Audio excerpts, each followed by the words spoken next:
علی بھائی اگلا سوال ہے، عموماً ایک واقعہ بڑے ہی جوش و خروش سے بیان کیا جاتا ہے کہ حضرت عمر فاروق رضی اللہ تعالیٰ عنہ نے ایک کلمہ گو مسلمان کو صرف اس لیے قتل کر دیا تھا کہ اس نے نبی صلی اللہ علیہ وآلہ وسلم کا فیصلہ ماننے سے انکار کر دیا تھا۔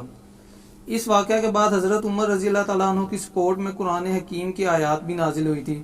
پلیز اس واقعہ کی صحت اور حوالہ بتا دیں۔ کہانی ہے جی، یہ صحت کوئی نہیں اس کی، یہ کہانی ہے۔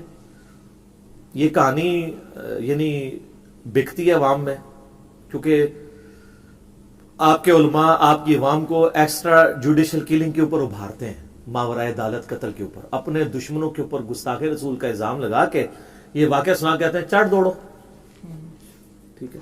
اور مجھے اس معاملے میں سب سے زیادہ افسوس ہوتا ہے اہل حدیث کے اوپر، کیونکہ اہل حدیث کو پتہ نہیں وہ کتنا خطرناک کھیل کھیل رہے ہیں، کیونکہ اہل حدیث وہ مکتبہ فکر ہے جو آٹے میں نمک بھی نہیں ہے۔ پاکستان میں کروڑوں بریلوی ان کو گستاخ رسول سمجھتے ہیں۔ ان کو جب موقع ملے گا وہ تو ان سب کو ختم کر دیں گے۔ جو بات کے اوپر وہ لا کے تو وہ کتاب پیش کرتے ہیں صارم المسلول علی شاتم الرسول، جو ابن تیمیہ ان کے گلے میں گھاٹے میں فٹ کر گیا، ان کو پتہ ہی نہیں ہے یہ ان کے اوپر فٹ ہونی ہے۔ پھر یہ ماورائے عدالت قتل کرنے والے، قانون کو ہاتھ میں لینے والے لوگوں کے غائبانہ نماز جنازہ یہ لوگ پڑھ رہے ہوتے ہیں، یہ اپنے جنازے پڑھ رہے ہیں، یہ ذہن میں رکھیے گا۔ یہ لوگ دوبارہ اگر زندہ ہو جائیں نا، جن کے آپ جنازے پڑھ رہے ہیں، اور ان سے پوچھیں کہ اہل حدیث کیا ہے، وہ کہیں گے ہمیں موقع ملے تو انہیں بھی برسٹ مارے ہم، گستاخ سمجھتے ہیں۔ تو آپ ان لوگوں کے جنازے پڑھ رہے ہیں جو آپ کو شہادت کے درجے پہ فائز کرنے کے لیے بےتاب ہیں، تو آپ کس چیز کو سپورٹ کر رہے ہیں؟ اور اس میں پلی اسی حضرت عمر کے واقعے سے لی جاتی ہے، بالکل غلط ہے۔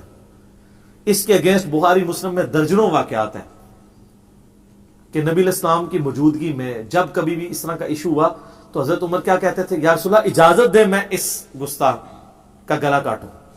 یہ حضرت عمر کی بھی توہین کر رہے ہیں۔ نبی الاسلام سے اجازت لیے بغیر ہی انہوں نے گردن کاٹ دینی تھی۔ وہ کہتے ہیں کہ وہ نبی الاسلام، ایک یہودی اور ایک منافق کا جھگڑا ہوا تو نبی الاسلام نے یہودی کے حق میں فیصلہ کیا، تو اس کو منافق کو پسند نہیں آیا، تو وہ آ گیا حضرت ابوبکر کے پاس۔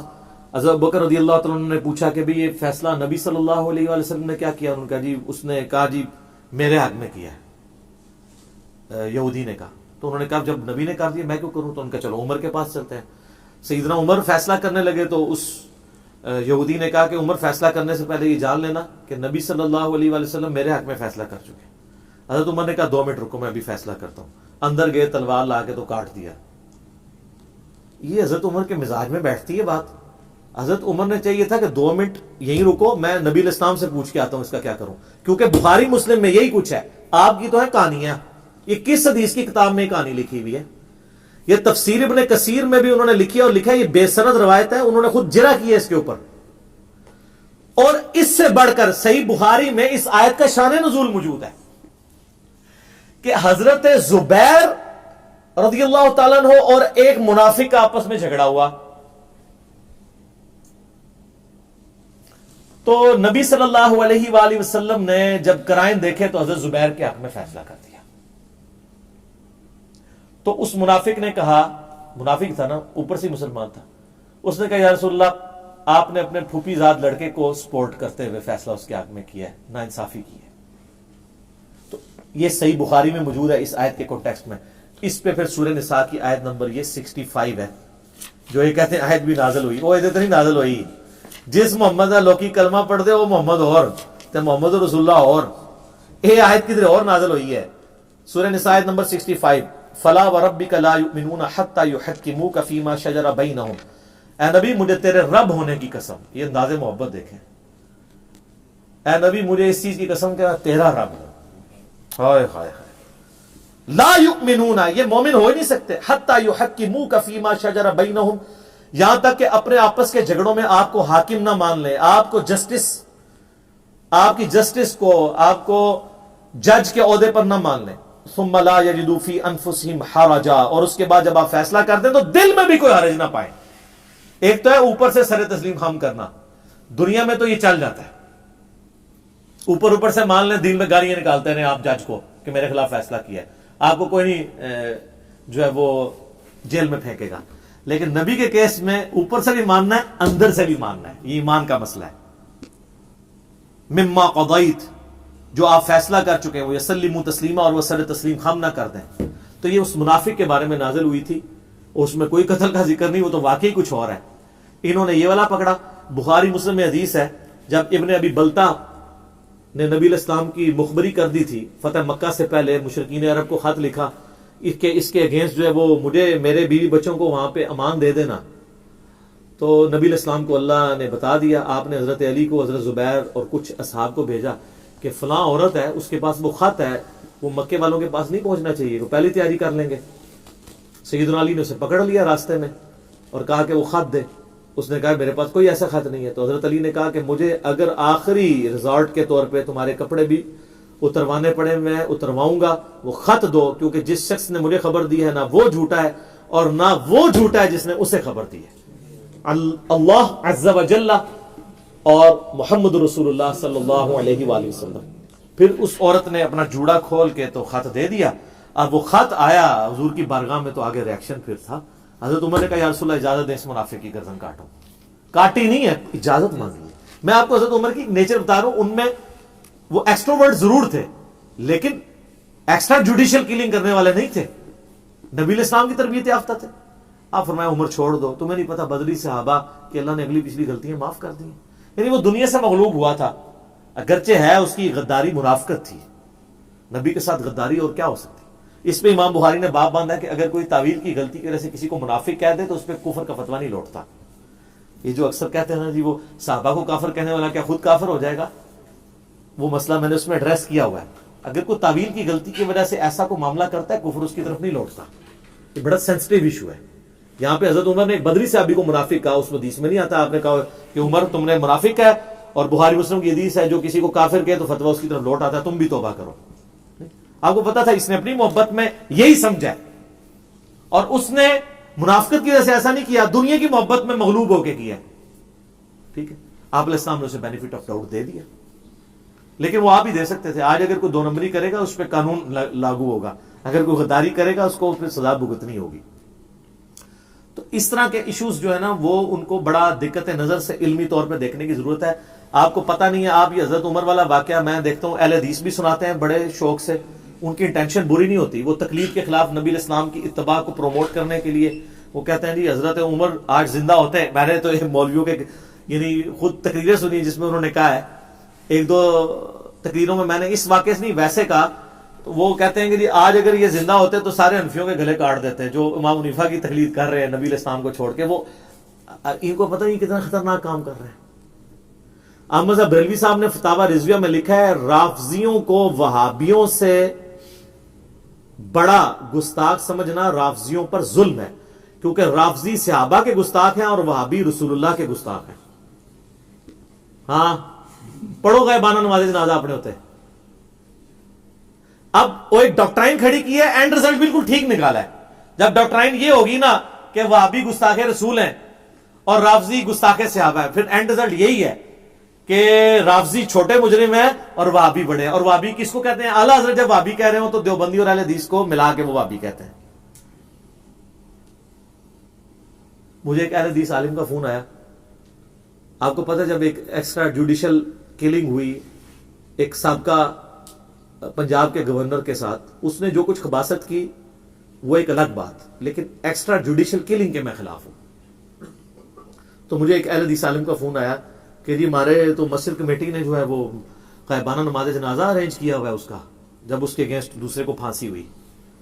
میں نے کہا جی آپ اپنے اوپر جنازہ پڑھ رہے ہیں، کیونکہ اگر وہ زندہ ہو جائے اور میں اسے پوچھوں کہ وہابی کیا ہیں، کہ وہابی بھی گستاخ رسول ہے.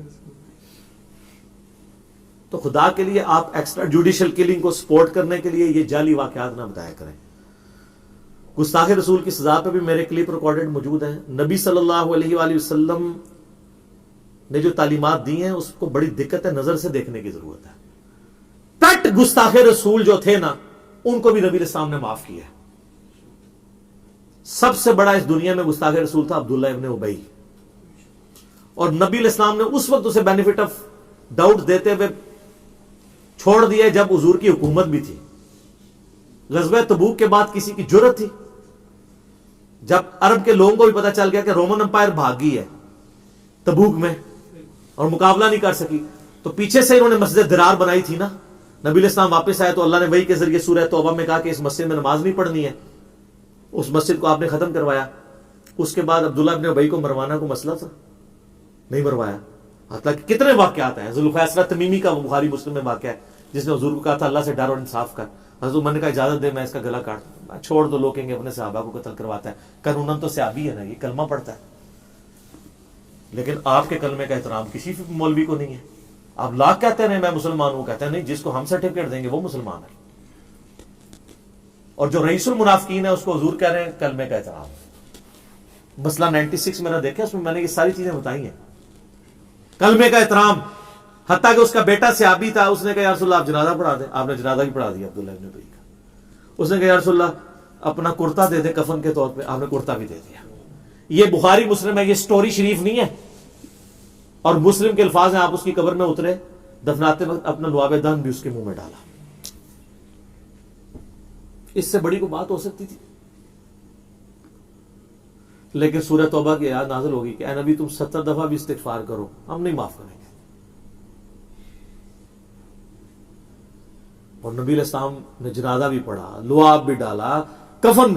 یعنی دنیا میں سب سے بڑا کسی کے ساتھ نیکی یہی ہو سکتی ہے نا. اگر کوئی شخص کہ میری سب سے بڑی خوش قسمتی ہو سکتی ہے کہ رسول اللہ میرا جنازہ پڑھائیں اور میرا کفن جو ہے رسول اللہ کا کرتا بنے, اور مجھے جب دفنایا جا رہا ہو تو میرے منہ میں لعاب دہن ڈالا جائے. ان ساری نسبتوں نے کوئی کام نہیں دیا اگر کرتوت پیڑے نے.